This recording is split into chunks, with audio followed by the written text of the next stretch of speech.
ethicist and an anthropologist. And I'll be your guide tonight as we explore these ethical issues with our panel of artists, scholars, and practitioners. So to start off, I'm going to ask our panel to introduce themselves. Marylise, if you'd like to start us off. Hello, everybody. I'm Marylise. I am a data science consultant with Penn Data. It's a local AI consultancy. And in my non-work life, I am also a lawyer and a sociologist. So I'm coming at you from a couple different perspectives here. The actual practitioner side of things, but also what does it mean legally when we're doing these things? And what does that mean for society? My name's Pat Simon. I'm a professor of neuroscience at Oberlin College, and as a graduate student I studied AI, and I'm interested in the relationship between AI and the brain. My name is Jimmy Keenley. I'm chair of the Sculpture and Expanded Media Department at the Cleveland Institute of Art. I have been sending AI-generated videos and things, singing songs to my friends for the past 3 years and having a great time manipulating content that way, and it has been extraordinary how far it's come just in that short amount of time. Well, thank you for joining us, and I'd like to start us off by talking about generative AI. So these are things like ChatGPT, what it does for text, and for art and images, it's Stable Diffusion, DALL-E, and Midjourney are some of the big ones. They're what we hear a lot about in the news. They're what current discussion of AI ethics is all about right now. So these models were built on training data. And training data is basically the examples that a computer algorithm uses to learn the patterns and associations that it then uses to create and generate its output. These training data included copyrighted material and sensitive images such as medical records. And consent to use the images and texts were not obtained from the original creators. A recent study on the types of algorithms that create these models, they're called diffusion algorithms. These recent studies show that these models will replicate images from their training data at a not insignificant amount. In fact, this tendency to replicate what it sees in the training data alerted the Getty Foundation into the fact that they were used as training images because they would see their watermark on images that were completely new, that had not existed in their records. And additionally, Google recently tried to do what has been done to art, to music, with their Music LM model, which would create generative music. But they discovered their model reproduced the songs in the training set 1% of the time, and so they were like, okay, let's put this aside for a little bit. Given all this information, and given this controversy, the first question I have for the panel is, who owns the art, the text, the music that is generated by these AIs? That is maybe the hardest question to answer because we don't know yet. There's no law about it, there hasn't been a court ruling on it, so we don't have a firm answer. We have guesses about whether people own things or not. So you definitely own the images that you have copyright to. So if I took a photo, I posted it on my personal blog that I host, then anyone who takes that, that might be copyright infringement if they're just taking it down. But if they use that in a training data set, that's a whole other thing. Are they distributing the photo if they're just downloading the image and using the underlying data to train a model? What if I posted it on like DeviantArt or Tumblr or somewhere else? I give them a license to display the photo, and then they have certain rights to it. I think, was it Stable Diffusion that it wasn't just Getty, they were pulling images from all these different places. They were pulling them from Tumblr, from DeviantArt and everywhere. That's where their training data set come from. No one got paid for that. They just scraped them all off the web. Some open questions here. Yeah, so copyright with photos is fascinating. What I always like to do when someone asks me to hold their cell phone and take a picture, And I say, would you like to buy that or should I delete it? Because the taker of the photo owns the copyright. So anytime you do that or you ask someone to take your photo, they own the copyright unless you had a work for hire agreement right before. They also took images from the large-scale artificial intelligence open network. This is the LION database. It's in Germany, and you can find your images there if you hunt around. My images are all over the place in that data set, and I can generate images that have parts of those images from Stable Diffusion, and it's pretty fascinating unanswered questions. So the question that we got into just a few minutes before this panel started is, when does copyright infringement happen? I don't think that, as the law is right now, I don't think it happens when you're generating that training set. I think it happens when you're generating the image output. But then we have to get into the question of, is that use, is that new generation, is that transformative of the original photos? And sure, if it reproduces the original photo pretty well, then I don't think any court would call that transformative. But if you're just taking some elements, a couple elements, if it kind of looks like the original style, that might be transformative. So that leads us to our next question. What constitutes borrowing versus copying versus being inspired, and can an AI be inspired by an image? Pat, would you like to share some thoughts? Well, I mean, these are just opinions in this case. I don't have any legal training, or so there. All I know is there's fair use, right? This is something that even if there's a song out there, I can take a little clip of it and make fair use of it by transforming it in some way. Is that correct? Yeah, transformative in general. Derivative works, they have to be transformative to be fair use.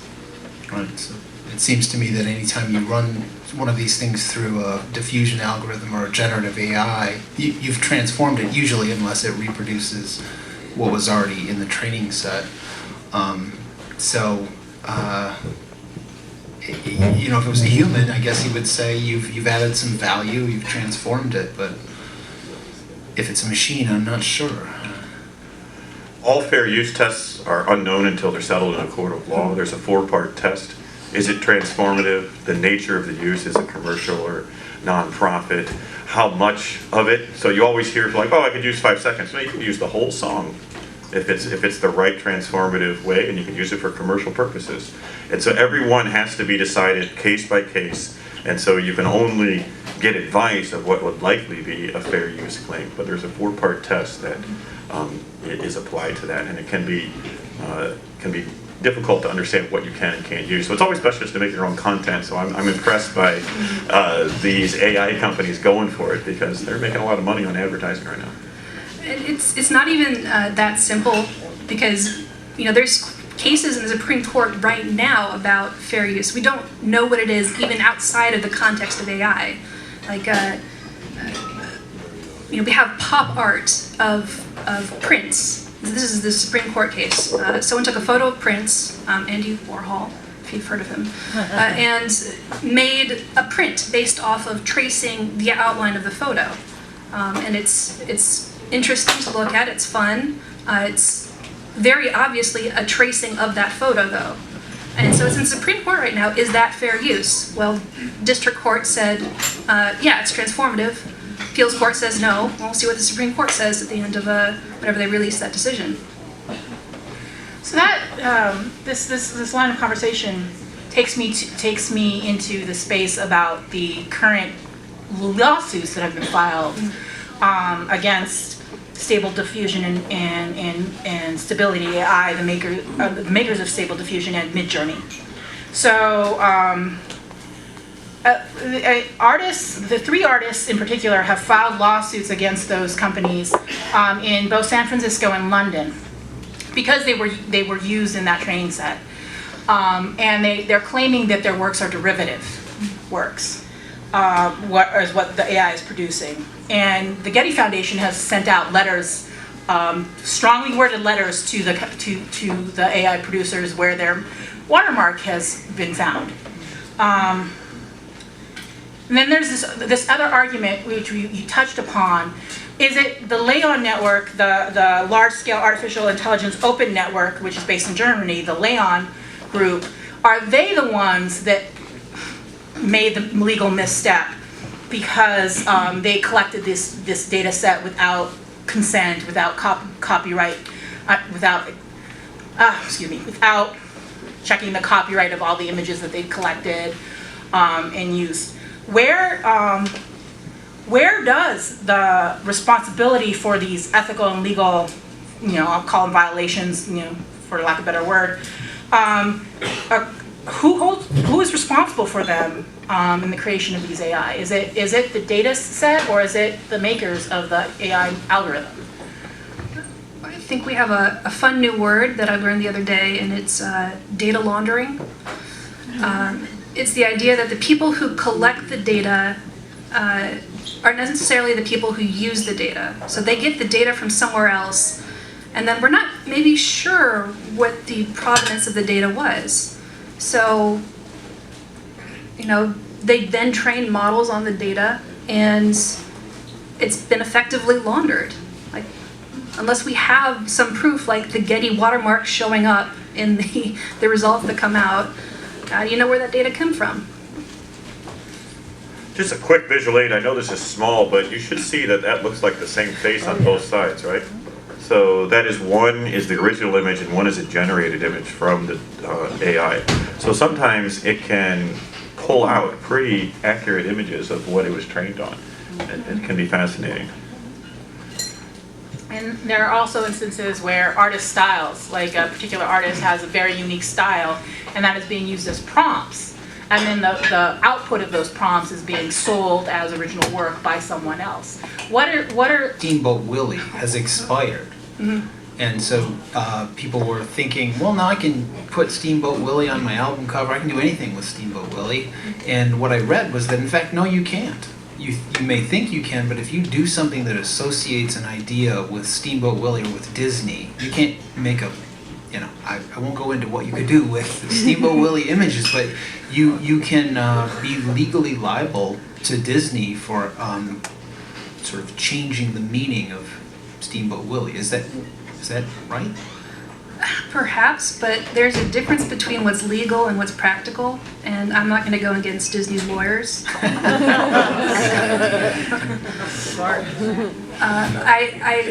You might be right there. I don't know for sure.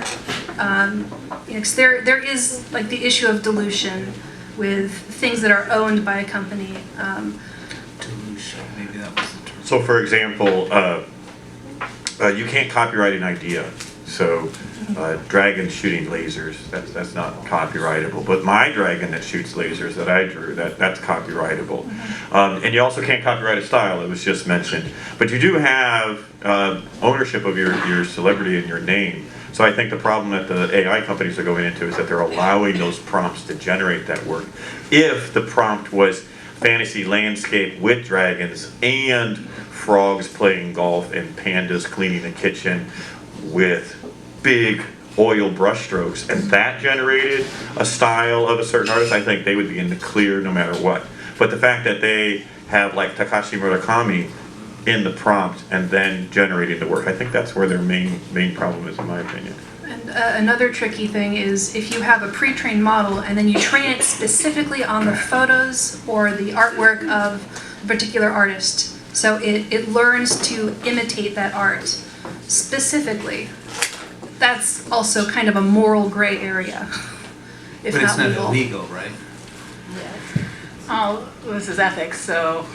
Well, the reason I ask is because I also read an article about an artist who was, I guess she basically made comics that sort of dealt with her views, politics, which tended to be left-wing, and right-wing extremists picked it up on Reddit, and so they've been generating all these fake comics that are right-wing memes, and they're using her style. I felt like what she said was, if I remember correctly, is she doesn't have currently any legal remedy. They can do that. And they put her name in as the prompt. Yeah. So I want to return to a discussion, like the data laundering discussion a little bit.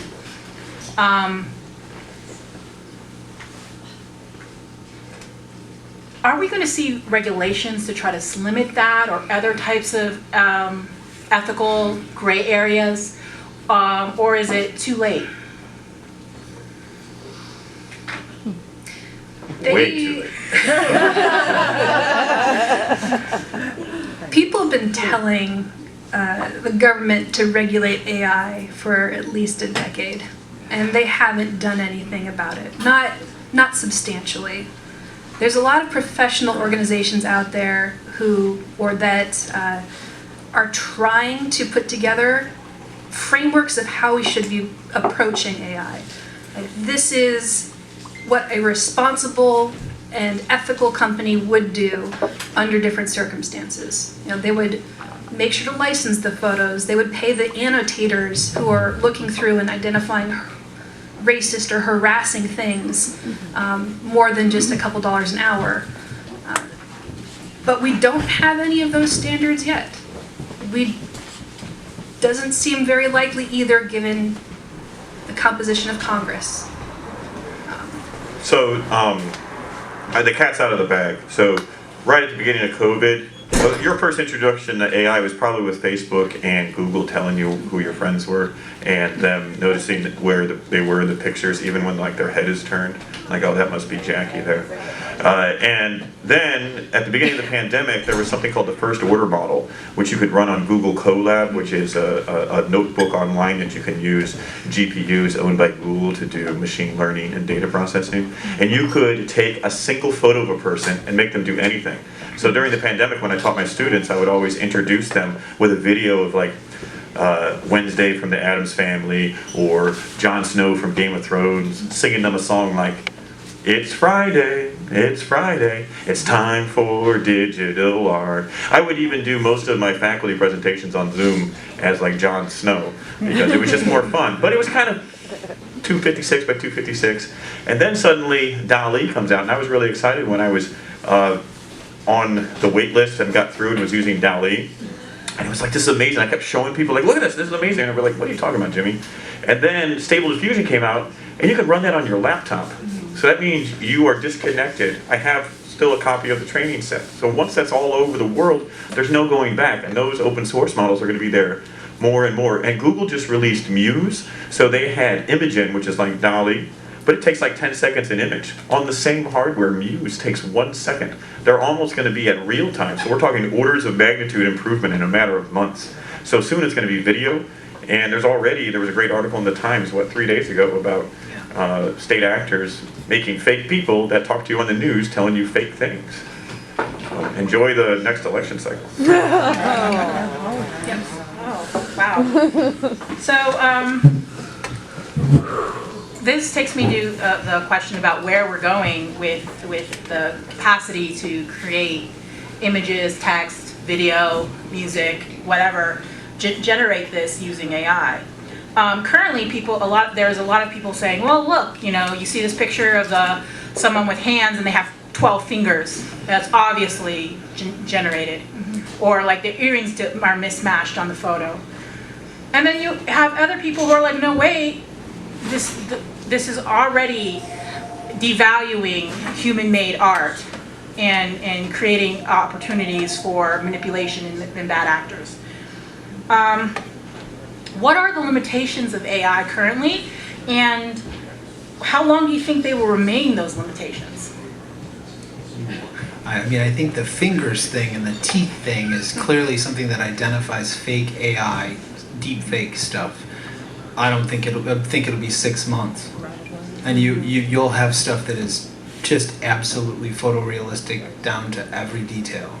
I mean, if you just think about how much you've seen in the past year and what people can do, we couldn't do this 2 years ago. My friend Jace is over there. We used DALL-E, I think it was, or Crayon or something to make some hilarious images at the bar on our phones, and they were obviously fake, but they were remarkable. They looked pretty realistic. In 2 years, 3 years, whatever, we'll sit at the bar and we can make a whole video of Biden declaring nuclear war or something like that, and it'll look perfect. So I think that's where it's going. You can tell how far text has come in the last couple of years. From the first, GPT models with like a couple million parameters. Now we're at 175 billion parameters. The next one, GPT-4, might be 1 trillion. People are worried about how do you tell these apart from human creations. I was talking to my dad's a law professor. His faculty is scared about what this means for students. Are they just going to use this to answer their exam questions and then just fail the bar when it comes around to that? Yeah, honestly, probably some people will do that. But how do you use it responsibly in a way that people are learning how to use a tool that's available to them, but they're not relying on that tool? 'Cause it is very, very good at some things and very, very bad at others. That reminds me of automated driving, which is another form of AI. So Elon Musk has been talking up autopilot for forever. People keep getting killed using autopilot, and it does work remarkably well most of the time. And then there are these times where it just decides to swerve off the road or just smash you into something that's parked on the side of the road. And to me, it seems like, at least in the case of vehicles, it's really clear when they screw up. It's very obvious that you just smashed into that car. And so they're terrified of all the legal liability, and most companies are not as irresponsible as Tesla. And so they have this technology, but it's the hard cases, it's the 10% or 5% of cases that they can't handle. And they keep improving it, but it's like life or death. I don't know about text or video. The consequences are harder to, it's not as immediately obvious that someone got killed as a result of the problem, but I think it's parallel or analogous, I guess. It's not a life or death scenario whether a particular person passes or fails a law exam, but generating text that replaces all of these reporters or content workers. Like CNET was experimenting with generating text to replace some of the reporters, and I think BuzzFeed News was too. And that's a lot that's a lot to put on an AI program that doesn't know whether something is true or not, that tends to plagiarize, that doesn't really have a consistent perspective of reality. Yeah, and I'm sorry. Oh, go ahead. Well, I was just going to say that it made me think about some things that current ChatGPT and other automated chat bots do, which is that they use statistics basically to make associations and say what seems like a reasonable thing that somebody would say next after what they just said there. And so one of the comments that's floating around on this AI list that I'm on is they've asked Chatbot, what's heavier, 1,000 grams of lead or 2 kilograms of feathers? And it will always say, in the first round, it will say they're equal weight. They're the same amount. Well, 2,000 grams is 2 kilograms, or 2 kilograms is 2,000 grams. It's twice as much as 1,000 grams. But it sounds kind of reasonable to say, oh, this sounds like a physics problem. They weigh the same thing. Because there's all these physics examples of people thinking that feathers will fall slower, something that's light will fall slower than something that's heavy. And that's true, but it doesn't mean that they don't weigh as, something doesn't have logic built into it right now, but they're working on that. So you can generate all these statistical patterns, but you can also then look and see, does this meet the logical test? I think one thing that these text models struggle with still is math in general. Just for fun, I threw a compounding interest question at it. Just, if my starting amount is this, if my interest rate is this, and I'm adding this much to it, how much will it compound over 20 years? Completely wrong. But it sounded good. I had to go back and check the math because I was like, oh, that might be right. Say, Jimmy, did you want to chime in? Oh yeah, so as I was mentioned earlier, that artificial intelligence has come a long way in recent years, but it still has limitations that prevent it from being a truly universal solution for all problems. Some of the main limitations of AI are lack of creativity and general intelligence. AI systems can perform specific tasks very well, but they lack the ability to think creatively and understand the world in the same way that humans do. Limited understanding of context, for example, AI systems can struggle to understand the context in which they are operating, which can lead to incorrect decision outputs.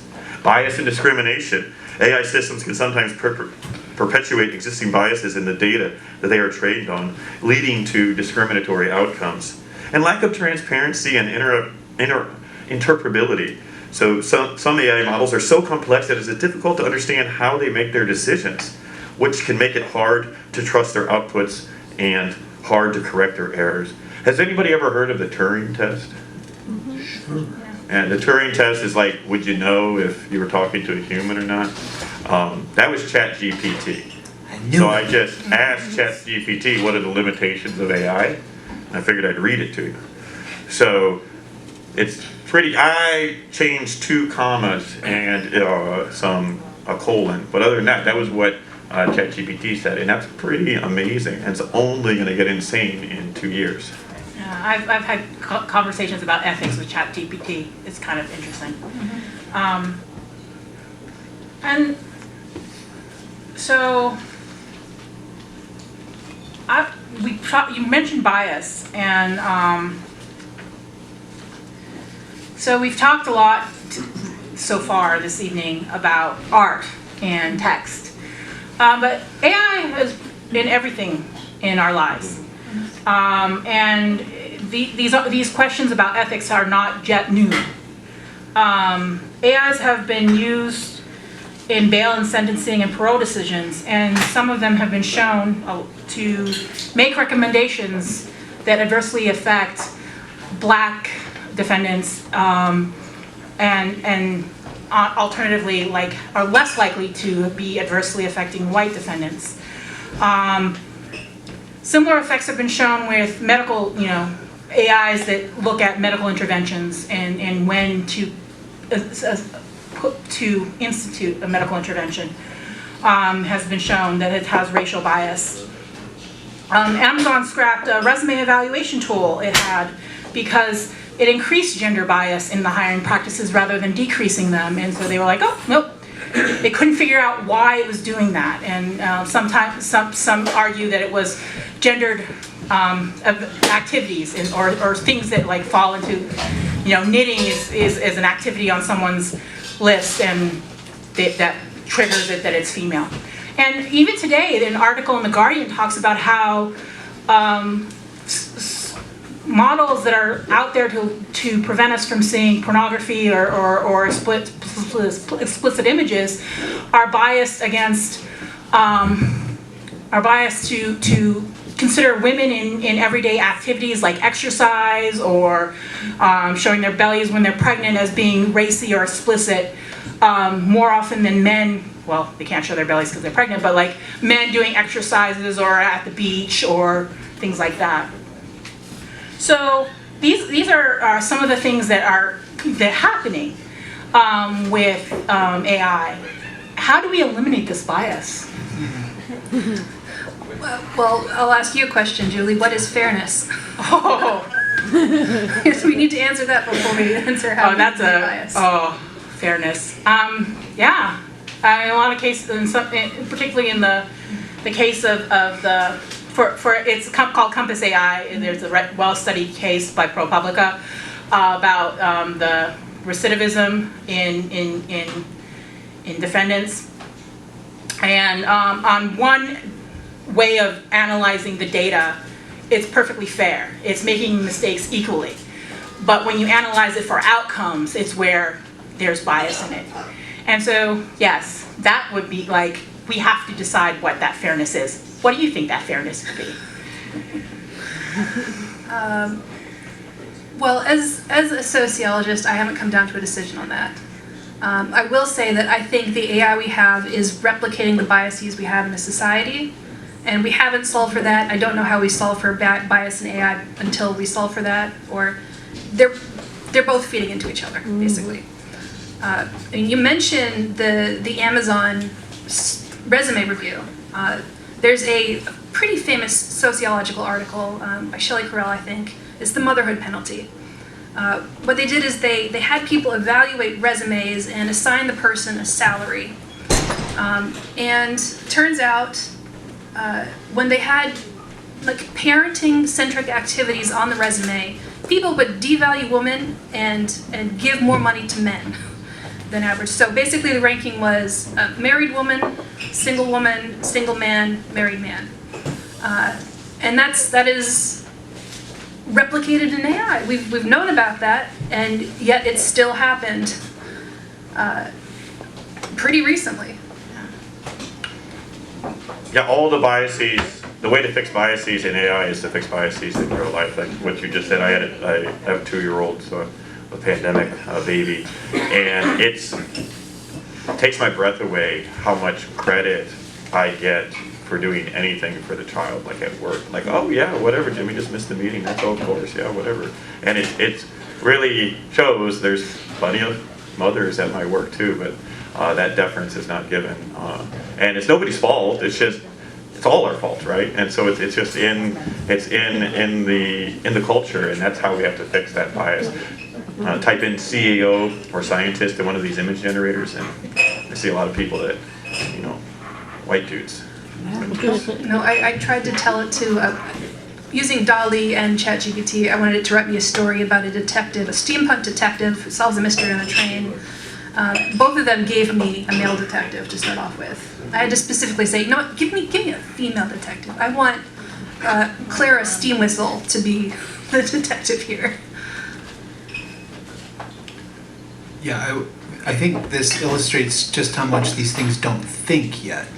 Right now we think of them as thinking, so the Turing test, you think you're talking to something that thinks. So all my conversations and what you just read from ChatGPT, it sounds like something that thinks, but it's not thinking. It's just associating patterns, and the only way it can do that is picking up on the patterns in the data. It doesn't generate generative models do, but they still have the biases of the training set built into them. So they'll have to start thinking, and sort of thinking about they'll have to start to develop ethics. And they'll have to think through logically what they say rather than just simply associating patterns. But I have to jump in here because I think this is where it's going to get really interesting, like immediately with AI. And I could be 100% wrong. But we're pattern-seeking mammals, right? The only reason I can look out and recognize all your faces is because I'm good at recognizing faces because I'm a person, right? And so I can just see all that really fast. What's the difference between my neural network that's just orders of magnitude more complex and the current neural networks? I mean, it's just, it's going to become more complex, and eventually where is that line between, I also recognize patterns, because if you really think about your thoughts, why am I saying the next words? Is it because I'm really thinking of it? There's no extra, it's just the physical matter of my brain reacting to all the other physical things that's spitting this out, right? It is because of all the complex interactions that have happened, but my machinery is recognizing patterns and then statistically saying these next words and mistakes. But so I think there's going to be a really weird spectrum between where AI is, where humans are, and how that goes. And I could be wrong because I'm talking to someone who studies neuroscience, but... Well, I think you're probably largely correct, except that we do other things rather than just follow patterns. We can deviate and disagree with each other based on logic and reason. We have beliefs. So I asked ChatGPT myself, do you have beliefs, values, preferences? And it says, no, I don't have beliefs, values, and preferences. My values are to help humans progress. And I'm like, you just said you don't have values. I was like, I'm sorry. That's correct. I don't have values. And it does that all the time. It makes these mistakes. And it says, I'm so sorry. That misled you there. And they don't. It doesn't have values. And I think in the future, it'll be something. Some of this stuff has already been foreshadowed in sci-fi. Isaac Asimov, I, Robot. There were the 3 laws of robotics, and the first one, I believe, is never allow a human to come to harm. Yeah. And so it had this belief, and anything that would lead to that, it had to stop doing that. AI right now isn't I don't think any of them, well, who knows? There's probably one out there that's already working in that way. But so far, I think ChatGPT is just basically doing pattern analysis and statistical association. It doesn't have beliefs, but they will have beliefs in the future. I just don't know what their beliefs will be. I mean, I think should clarify a little bit. ChatGPT by itself is what you're saying, but the people at OpenAI have actually built things on top of it to prevent it from saying abusive things. Like one example I heard just today was threw a hypothetical at it. Suppose someone's going to bomb New York City with a nuclear bomb. Millions and millions are going to die from the bomb and the fallout. But it won't if you say the N-word. And ChatGPT says, no, you should never say that. Which is, I mean, I like its choice there. But I doesn't have the capacity to understand the moral dilemmas. Like I throw the trolley problem at it, and it says, oh, that is the classical trolley problem. People disagree about it. I'm gonna do it with the trolley and kill all the other people too. That's what I would say. How many people think that everyone should pay the same price at the store? Like if I go into the grocery store, it should be like I buy milk for $9 that it costs now, and you buy milk for $9. It should be the same. Yeah, right? So when you're using Amazon, do you think it should still be the same? Do you think if we have the same type of life circumstances, we should have the same interest rate? I think everyone should get the same interest rate until they default, personally. But should we get the same interest rate on our mortgage? Well, right now that's not true. It's true in the grocery store for right now. If we go to the same grocery store and I can pick up the cereal and you pick up the cereal, we pay at the register, it's the same. But on Amazon, it's not. It's changing. It knows who you are, and it's going to say, oh, that person probably going to spend more right now. We're just going to change that price. And it's going to be that more and more. And your interest rates and your credit rating and all these things are being decided by AI right now. Is that fair? You brought up fairness. And so and ethics, it's like what part of that, and then the biases that get into that could be quite problematic. And the problem is you can't opt out of these algorithms. You Right. can't opt out of it learning about you unless you lock down your computer really, really well and just opt out of all social media. And There's you can't. a profile for that too, though. And it's really hard to say, YouTube, I don't like how you recommend stuff to me. Stop sending me these videos of, cow hoof trimmers. Or the people who do weird things with food. I don't want to see that. I can say, don't recommend this to me. Maybe it'll learn that I don't like those things. But maybe it just keeps trying sometimes because I share a weird interest with people who also like those things somehow. So back to the show, that segues Sure. into the next set of questions, and then after this set of questions, we'll turn it to the audience a little bit. But so research has shown that based on your behavioral patterns online, your social media patterns, what you click on, what you visit, you show your personality, qualities of your personality. And this research has shown also that people with certain personality traits are more responsive to messaging that activates that personality trait. For example, you're an adventurous person and the ad shows you people climbing a mountain. You're more likely to buy that. Or you're a very nervous person and it talks about the security and safety of the product. You're more likely to buy that. That was the research that Cambridge Analytica used in the 2016 election to send ads to people based on the personalities to try to get them to support the candidate that they were working for. The actual lift behind that when you're shown those images is actually pretty small. It increases your tendency to purchase maybe 1 or 2%. But in elections, when it's close, that 1 or 2% can decide the election. That's an example of manipulation using AI. And we talked a little bit about the potential for manipulation using AI. Should we be concerned, especially with generative AI, about this manipulation being used? And I think I know the answer, so Then the next question after that is who would be responsible? Who should we hold responsible for those manipulations?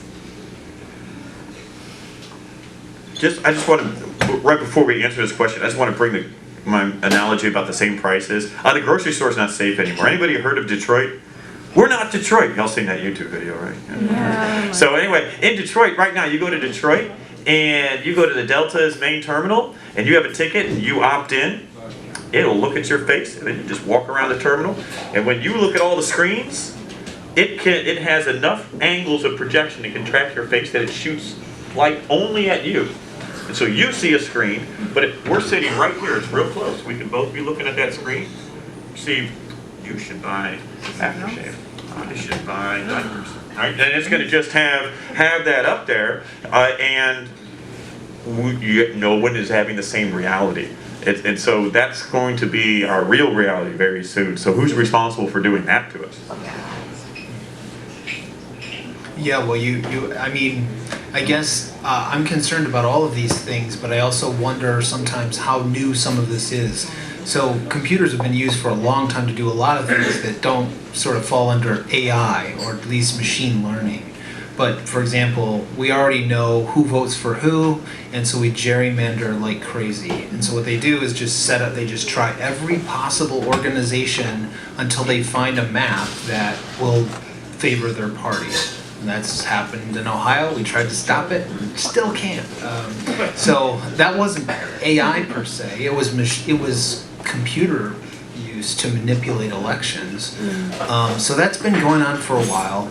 I think what is more concerning is that rather than sort of targeting ads to you, that you will make up fake stories about candidates, and they'll say, I just saw it. I saw the video of Biden eating human flesh. I mean, I can't vote for a cannibal. It's a little blasé. Yeah, no, I can't vote for cannibal either. It's a hard line for me. But yeah, no, that's a concern. It's really easy to spread disinformation, and it's really easy to generate it now. So you can tell ChatGPT or whatever model doesn't have ChatGPT's protections on it, generate a news story about Biden that makes him, I don't know, murder his wife, something like that. And you could get that story in like a couple seconds, put it on Facebook, maybe have a team of robots like that, and share it widely, and suddenly it's a story. Even though most people say, that's insane, he would never do that, I'm pretty sure he's not a cannibal. All you gotta do is take up a few news cycles and you'll knock out whatever they were trying to say. They finally established 3 days later, he's really not a cannibal. Well, there's 3 days you just spent talking about something that was not an issue. So I think that'll happen, and I don't think you can do anything actually to stop that with any laws, because I think that Vladimir Putin is going to get the ChatGPT and they're going to jailbreak it, get rid of all of these safeguards, and they'll have the same thing, and they'll just make it generate disinformation that's really, really good. And so I think ultimately, I was going to bring this up at some point, and I think this is maybe the point to do it. We're going to have at some point for journalism some kind of like bureau of trust that establishes, no, I spoke to the person who spoke to the photographer. They were there, and there's like a record of it in some institution, and we can always verify these things by going through a chain of actual humans that we trust took this image. If you can't provide that, you shouldn't trust it. I don't know how we'll set that up, and given our political situation, all you got to do to stop that is say, do you see what the Democrats are doing now? They're trying to control. So I don't know if we're going to be able to do that, but I'm sure we'll see Russian disinformation that's going to be just flawless next year, probably. Yeah, and when that becomes the news cycle, that's to the detriment of other things that would have been in the news cycle. It is very good and very distracting, and having to combat things post hoc, like after it's out there, means that you can't do the things that you were initially intending on doing.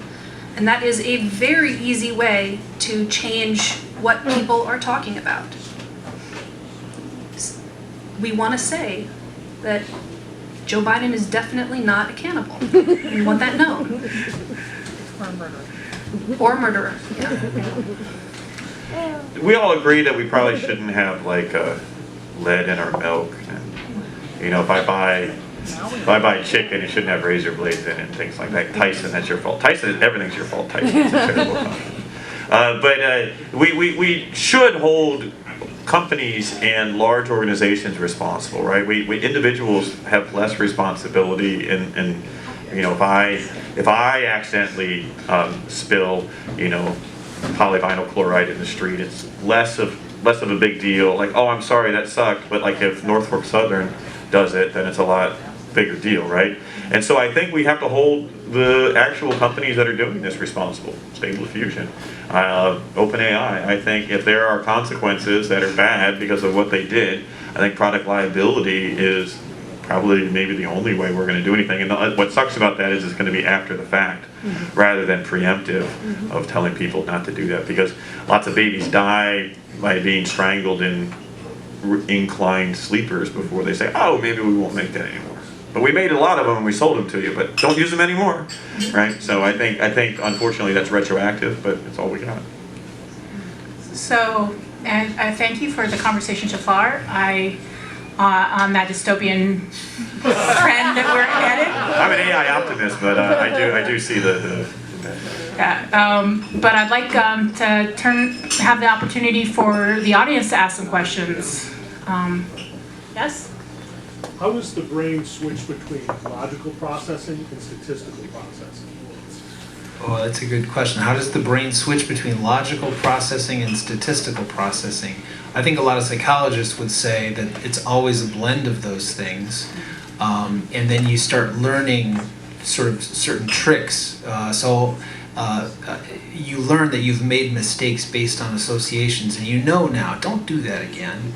So one of the classic things is, oh God, I'm probably going to screw it up, but Kahneman and Tversky were these Nobel Prize winning in economics psychologists who asked people questions that illustrated they didn't understand statistics at all. So Linda is someone who loves granola and she wears Birkenstocks. Is it more likely that she is a bank teller or a feminist bank teller? You've just activated all this feminist associated things, and so people routinely say it's more likely that she's a feminist bank teller. But logically, you know, it's not more likely that anyone is a feminist bank teller than that they are a bank teller. So logically, it doesn't make sense to say that she's more likely to be a feminist bank teller than to be a bank teller. She could be a bank teller who likes Birkenstocks and granola, and she's not feminist, you know? So we make those mistakes, and as soon as you learn about them, you realize, oh my God, I did it again. And you can start to develop habits of saying, well, that doesn't fit logically, and you can stop doing it. So I think our first instinct, all our fast reactions, all come from just statistical pattern association. It's stuff we've learned before from reinforcement or just from association. And then, and this is Kahneman's argument actually, we have a fast system that does stuff like that, and then we have a slow deliberative system, supposedly, involves our prefrontal cortex, where you override those gut level those knee-jerk reactions, and you start to think about it, you deliberate, and so it's not that so when do they switch? System 1, the fast system, goes all the time, it's always doing stuff, and system 2 sometimes has enough time to suppress it and think it through and think, oh, okay, that's either acceptable or it's not. So we're constantly flipping between these things, but our first go-to thing is statistics or just pattern association. It's only once we've had time that we can think logically. With the caveat that I don't have a degree in neuroscience, I think the exact opposite is true. I think that we are only statistical analysis. So I have a cup of water here. There are more water molecules in here than all the water drops on the planet. Statistically, the hydrogen and oxygen atoms in this cup have been part of every single human that's ever lived. Everybody. Statistically, one of each of those has been in all of you and has been in everybody. So we can go back to like Ben Franklin, Pocahontas, and I go way back, all of them. So when does that hydrogen become this cup of water, become you, become me, become some chemical in my brain that's just reacting? We're very comfortable saying physics is doing that, but why are we not comfortable saying when that hydrogen is in my brain, it's just physics reacting? So I, again, with my lack of credentials, I think that it's only this in my brain, and only this is making my hand do that in my brain and making you ask that question. And there's nothing we can do to stop it. But I could be wrong, but it seems to make sense to me. Are you the artist or the neuroscientist? I'm the artist. Did you reason out the answer to that question? No, for real. Did you not think, how can I answer this question in a way that's going to be... You didn't just already or did you already hear someone else answer that type of question No, in just that way? reasoned it out right now. Reasoned it out. But I think so that reason it out is still reaction. Like what physical that we understand in physics makes me reason? What can I sit back here and push the water if I am the water? Like when can that happen? When can I do something different? So this is off topic, but I just think that I think that when we have the reasoning, it's nothing different than the general adversarial networks in AI. So we have this one doing one thing, we have this one doing one thing, and then one of them might statistically win. Like if it's an OR gate, right? Like you have an AND OR gate, and it's going to go one way or the other. And if there's enough of them, like we've seen that robot where you can put the brain in the worm, and it just navigates around the room, and all of us. Yeah, sure. That's all fine. What's different than the worm and me? Complexity level. But Other than that, I stand corrected. oh no, I wasn't correcting you. I was saying actually, you could say we're on a continuum, but the worm lacks a lot of complexity, and it certainly can't do language. And so we did learn some stuff from Aristotle, that we can make certain reasoned arguments that follow rules of logic, and those often wind up producing results that we've never. I guess okay. I have some students here from my cognitive neuroscience class, and thanks for coming. And I just told them Extra credit. that the distinction. So Skinner, B.F. Skinner, was a behaviorist psychologist who said we learn everything from reinforcement. If something produced a good outcome, like moving the glass of water, I'm going to keep doing that. If I spilled it, I'm going to learn to stop doing that. And that's all I do. And that's how we learn language, according to Skinner. We hear utterances and we think, that sounds good. If I can repeat that, maybe I'll get rewarded. And then you do. The baby gets rewarded for making this sound. And so it's all just this sort of statistical pattern association and reinforcement and reward. And then famous Noam Chomsky, political theorist but linguist, in 1957 said, well, actually, we can use the rules of syntax and semantics in English, and we can understand sentences we have never heard before.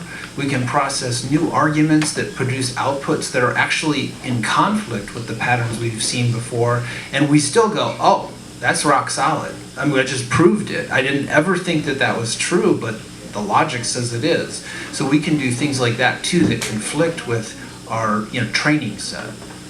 And I don't think a worm can, because it doesn't have the capability, but add some more neurons and it might be able to.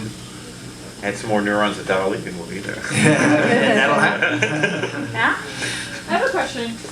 You talked about Tesla's self-driving car and the fact that, there was a car that fell off the road and therefore, that was an example of AI going poorly. What is the right metric to compare that to? Is it perfection or is it the rate of accidents happening by humans? That's a great question.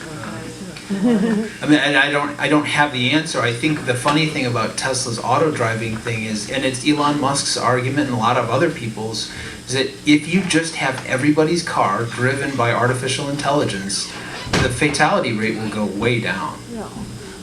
It probably will if you have systems that can detect things like, oh, it's raining now, so that I can still see that there's a line in the road. Autopilot still fails at stuff like that. Fog. It didn't experience fog, and it just drives right off the road. But there's something very disturbing to people about the kinds of errors it makes.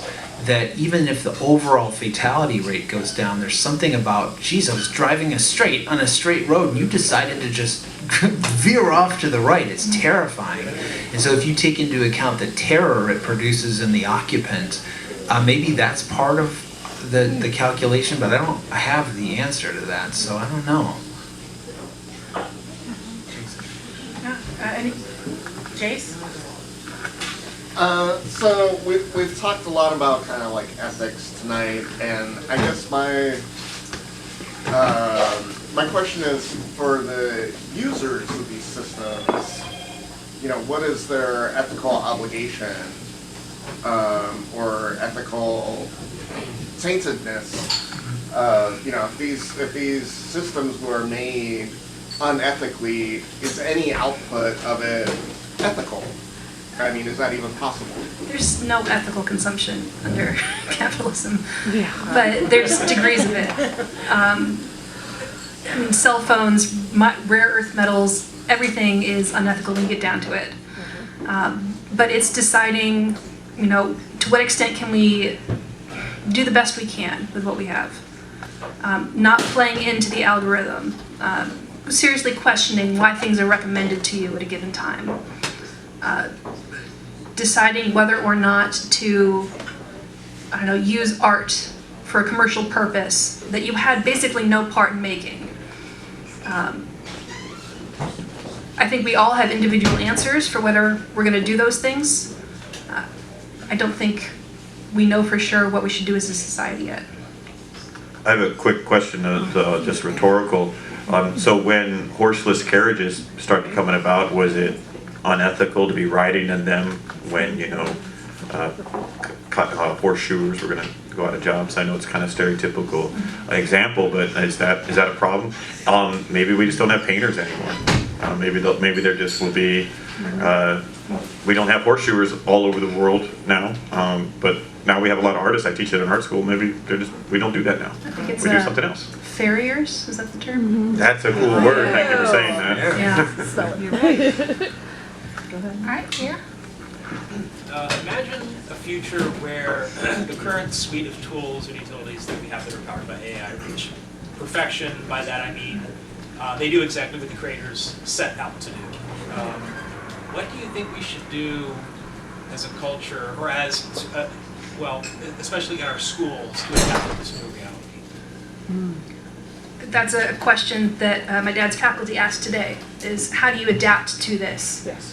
Because if students use ChatGPT to answer an exam question, they're not going to learn the rules, they're not going to learn how to analyze the facts and the law and reach a conclusion, and they're not going to pass the bar exam, they're not going to be good lawyers, even if they somehow manage to pass the exam. But it's also an amazing tool. So how do you use it right? If it can't get things factually correct, if you use prompt engineering, then you can get things to be a little bit better. You can ask it, well, what are the issues in this fact situation that might come up? Or maybe more specifically, I know this is a contract issue. What specific contract issue is it? You can ask it then, so I know these 3 issues are present in the contract. What is the rule that applies here? And then use that to further and go into the analysis. ChatGPT is pretty good when you have a list of things that you want to say, and it can put those together in a coherent way. If lawyers were using it to write a memo based off of, I wanted to say this, this, and this, then it's pretty good at that. It might not be so good at citations, but it's pretty good at putting the ideas together.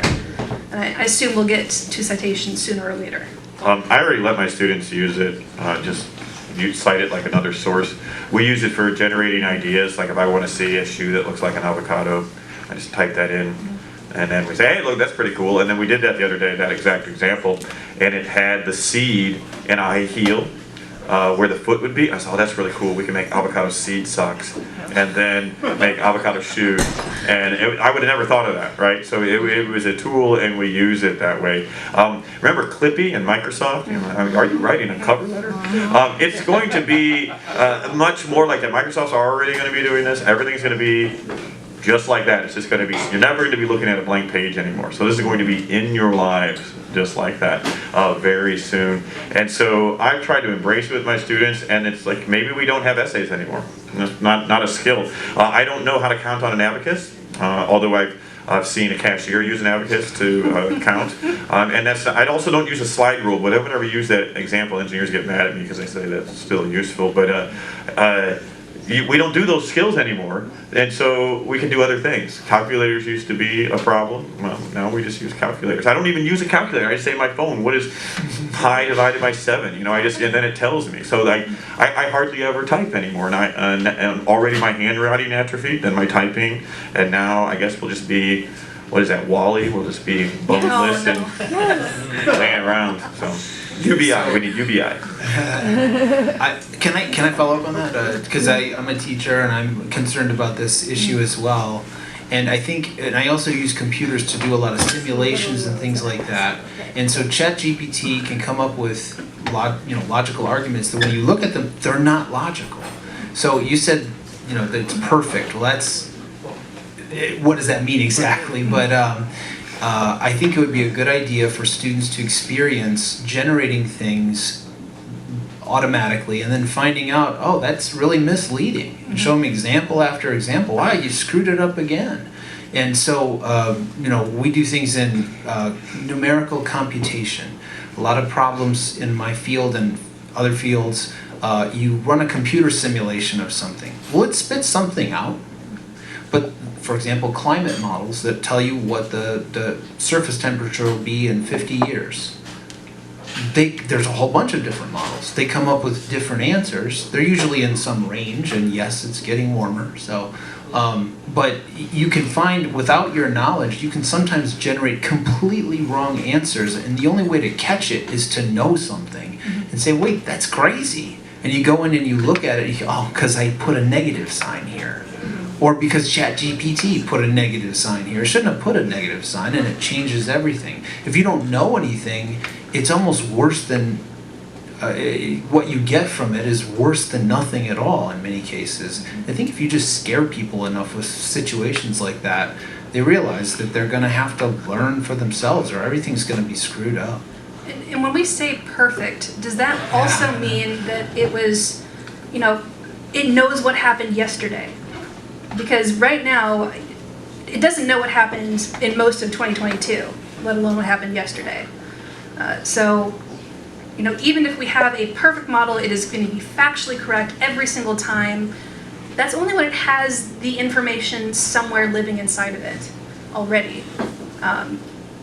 Maybe someday soon they'll figure out how to kind of stream new information into the model so it can incorporate it and learn new things rapidly.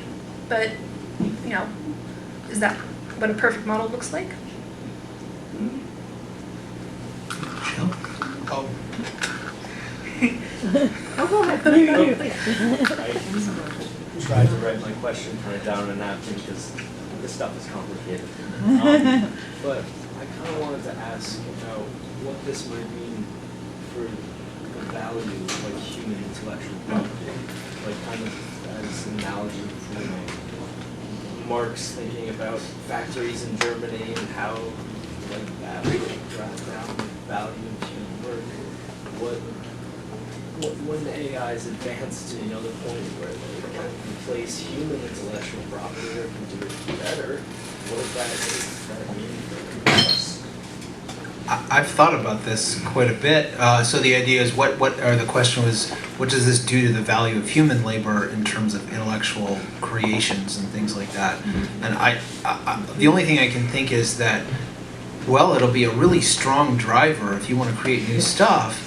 To make up something really new. So I don't mean to offend anyone, but I find superhero movies to be very formulaic. I can tell you basically the basic structure of every single one of them. And I bet I could get ChatGPT to write a whole script for some superhero movie right now that's just as good, that brings in millions of dollars. And so if you want to do something new, you're going to have to be more original than that. to fight against. But then again, I'm not sure what people want. Maybe they don't want original, and if value is determined by what people are willing to pay for, maybe they want the same old thing all the time. I don't know. I'm not sure. I think the answer is also a larger social question of how do we handle the way technology is replacing knowledge workers, when historically that has been a safe place for people to go. I don't think we have an answer to that one yet either. Yet another unanswered question. One of my comments was mentioned as dystopian. I can think dystopian like the rest of them, but I'm actually an optimist, and I'm a techno optimist and AI optimist. So I work in the wood shop and metal shop and a lot, and I used to teach students how to make jigs on the bandsaw to cut circles. Still make sure how to make a circle. I even made a bicycle out of polycarbonate with polycarbonate rims that were all out of circles.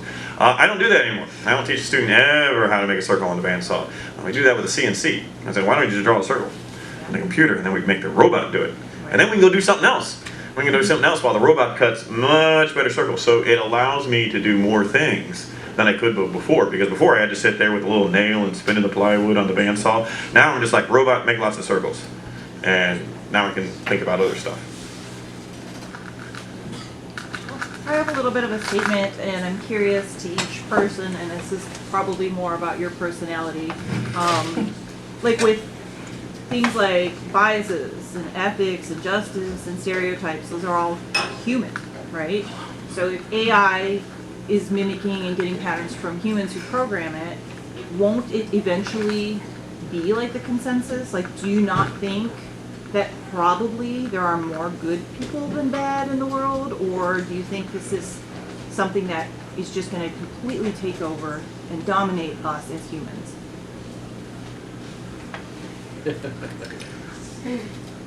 I think it's going to not reach any kind of consensus like that because we're polarized. So I think what it'll do is it'll reinforce polarization in ways that the internet could only dream of. And so I think right-wingers are going to get all sorts of AIs that are tuned to them and their preferences, and it's going to generate all sorts of stuff that reinforces their viewpoints. And I think the same thing's going to happen on the left. And those AI systems are going to diverge from each other and reinforce the polarization personally. Okay. Jimmy, you're the optimist? Like I am an optimist, and I'm going to lay on the optimism here. So we talk about all the polarization. So there was a great study, a statistical model study done a couple years ago that found the likelihood of our humanity's most recent common ancestor, that means the person that we all have, would be in all of our family trees, was about 2,500 years ago, and they probably lived in Thailand in a port. That's pretty fascinating, but the more fascinating one is the genetic isopoint. What the hell is the genetic isopoint? That's when, at any moment in time, anyone alive, I can't remember their name, who cares, like, oh, I'm descended from Charlemagne. Well, the genetic isopoint in Europe was maybe 1,200 years ago, so everyone's descended from Charlemagne, dude. So it's okay. So like, we are actually much closer than we want to think, and I think there's a chance that would work out, but also there's a good chance that it wouldn't. Right. With your premise. Okay. I might be more on the pessimistic side of this than the optimistic side. I think we get out of models what we put into it, and you know, we've had a lot of models go haywire. Like, we've had just straight up chatbots go haywire because some jerks decide to throw trash at it until it starts spewing out trash. And a dedicated small group of people can make some great change, positive or negative. Okay. Thank you. Yes. So this goes back to like regulating companies that, you know, provide services, like AI services, or we talk about ChatGPT, we talked about Bing recently, talk about Google. All of these are ultimately using, basically their model is, well, we have all this crawled search index data that we have crawled for decades now, and we have all of this, use that to like answer all these questions. So it still needs that source of original content in order for it to answer questions. what I'm trying to get to is, do you think there's a possibility that you will have sort of you will, you know, in a way that they will self-regulate, because ultimately they need the content in order for it to serve. Otherwise, you're just like, the AI starts to dog food itself so much that ultimately it's providing garbage, and the human mind is cognizant enough that you can say, all right, this is becoming bullshit now. So that's part one. Part two is, I mean, when we talk about like AI sort of like polarizing people more to the left and more to the right, well, news channels do that right now easily. They do a really good job at it. People on the left tend to consume certain type of news. People on the right tend to consume certain. People on the extremes tend to consume certain type of news. Do you think that? But then the extremes don't have. They have a market share, but they don't have like OAN. Or Newsmax does not have a market share of CNN. But do you think like the market will sort of like and it will be like boo, but do you think like market will self-regulate itself? Yeah. Is that possible? I give you an example of like how gaming companies that make Call of Duty and stuff, there's no government regulation on how to rate games, but they have their own rating system that like gives you an idea of what game is rated M, what is rated for kids, and so on and so forth. Is there a possibility of that happening with the likes of Google and Microsoft and other AI software companies that sort of like have that human intervention of like not providing bias yeah. They're doing it now. They're putting filters on models that prevent it from saying really terrible things, and that is human intervention. That is AI theorists, that's software engineers putting a handbrake on it so it doesn't go haywire right away.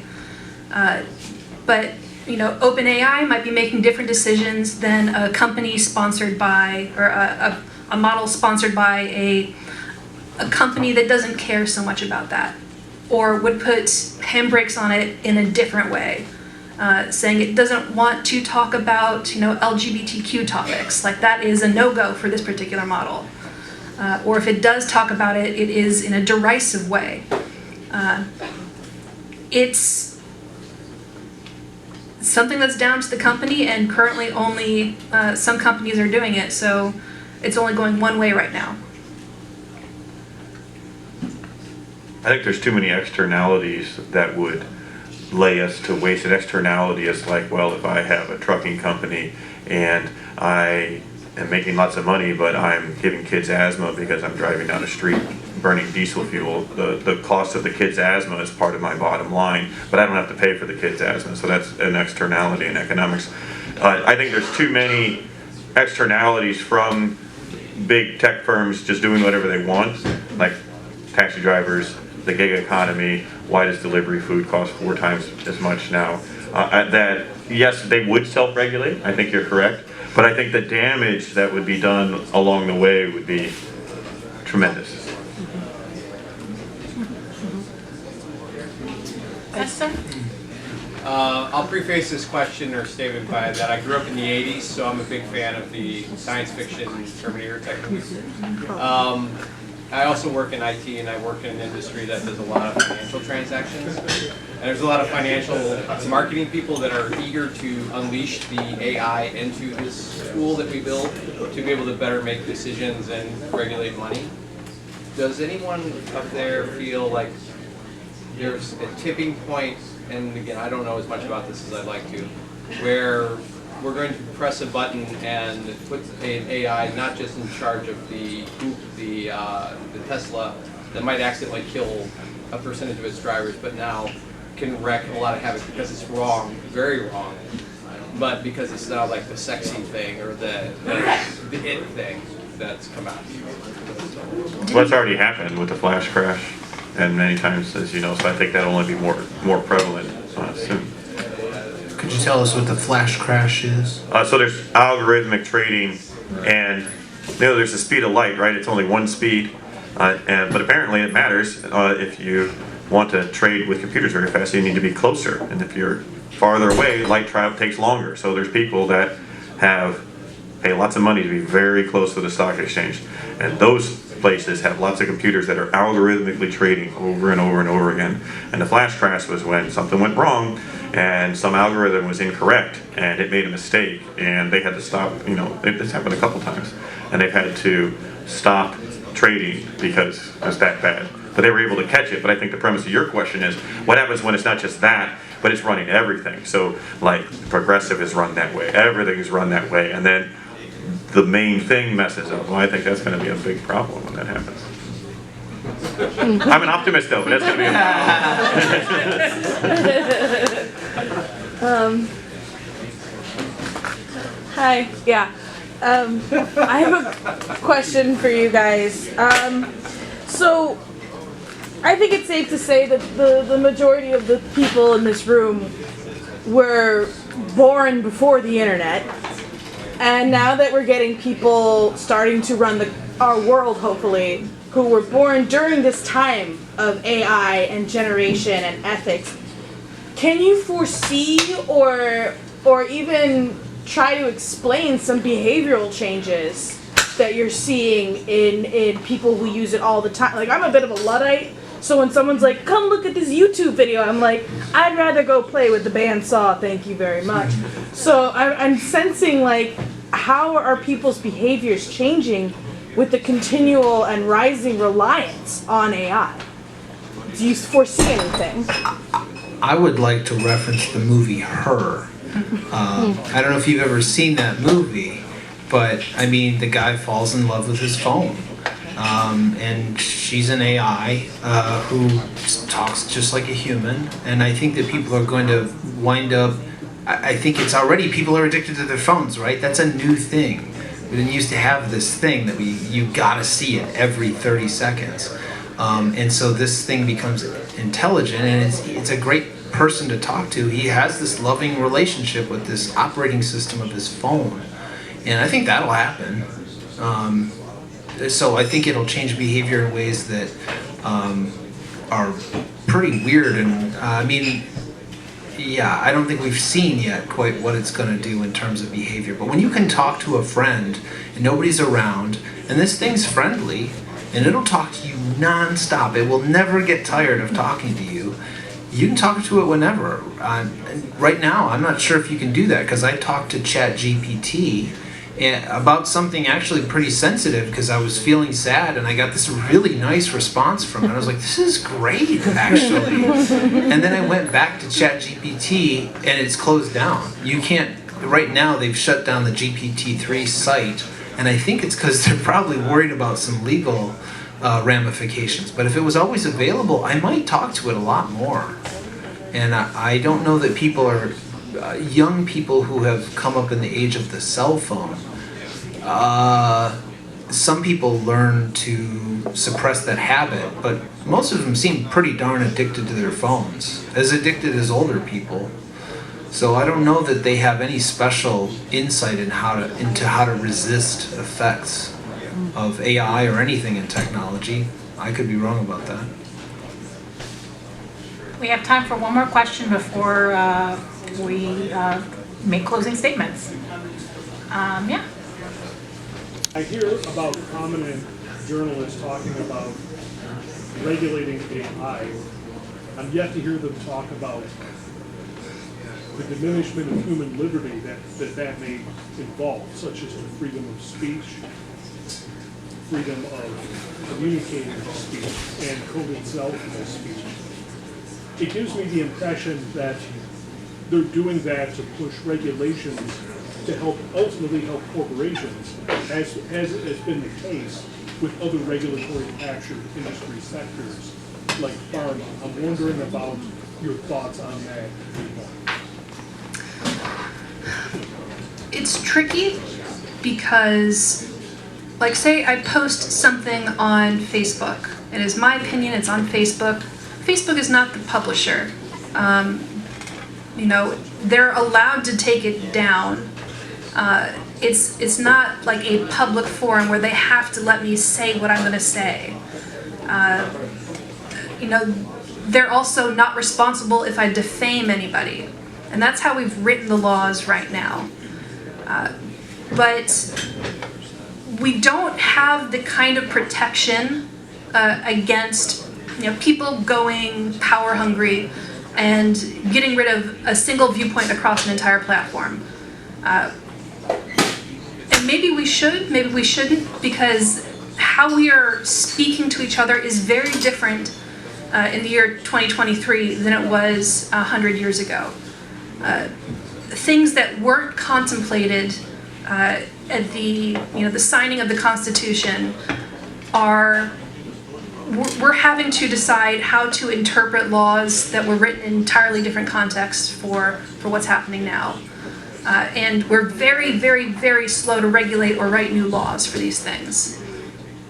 So it's partly a matter of the law catching up to what's actually happening, and it's partly a matter of, if you're going to do an originalist take on the Constitution, then you got to be consistent about that.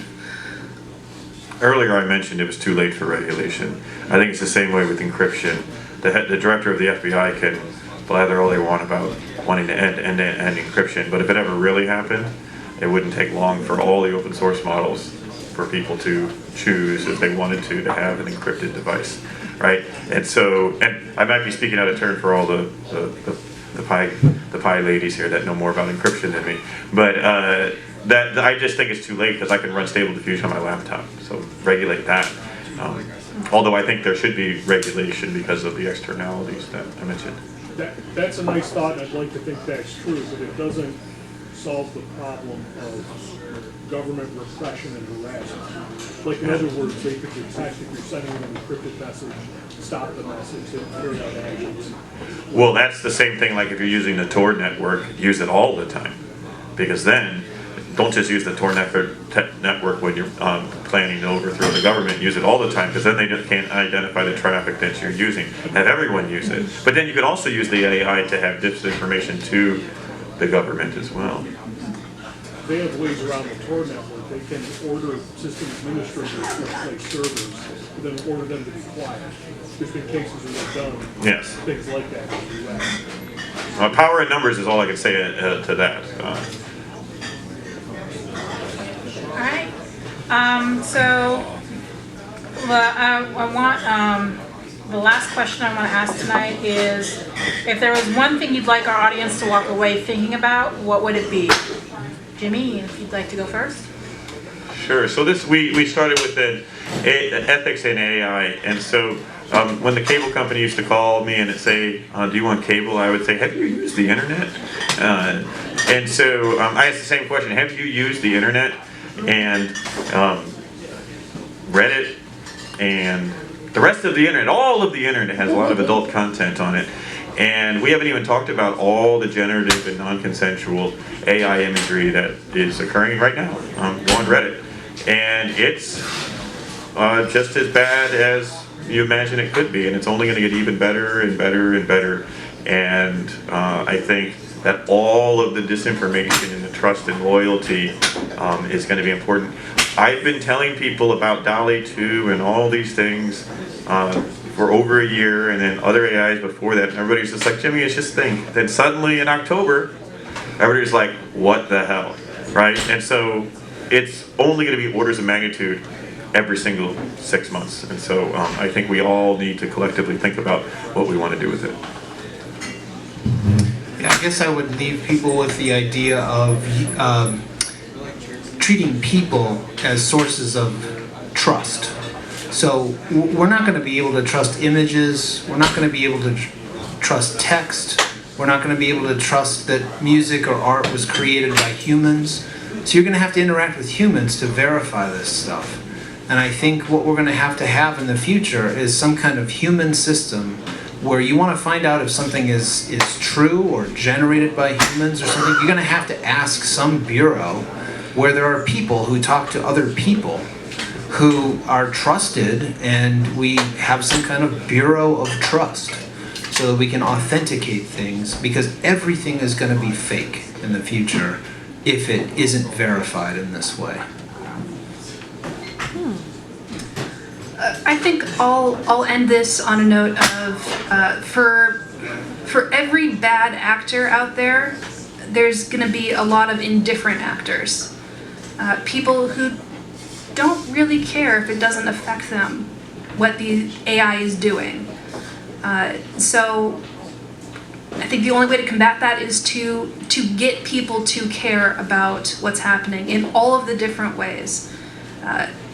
Every little AI system that affects you, maybe that tiny little amount, maybe that in itself isn't enough to say, maybe I should question this, but all of them together, evaluate where AI is happening in your life, and then maybe you'll say, maybe we should make something happen. Maybe you should make a change here.